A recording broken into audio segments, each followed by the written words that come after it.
Ваква беше денес сликата за време на едночасовниот протест на светиниколските пензионери, кои со автомобили и трактори го блокираа јужниот влез и излез на Свети Николе.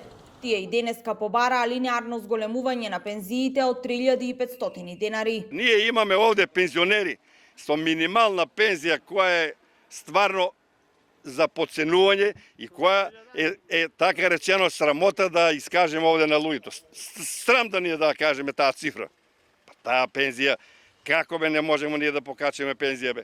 Како можеа они да качат да се качат нивните плати 80%? Со 12 лидарки, ако може да живеат они луѓе, ако може да живеат, ќе се сменимо еден месец, ама ќе се сменимо. Нивната плата нека го дават, ние ја ќе му го давам мојата пензија, до животот ќе му го давам со 12 лидарки нека живее. Они си делат тендери у 4 очи и си прават некои си конференции там. Тешки милиони дават за тоа, а викат за нас дека пензионерите немало пари да се дава.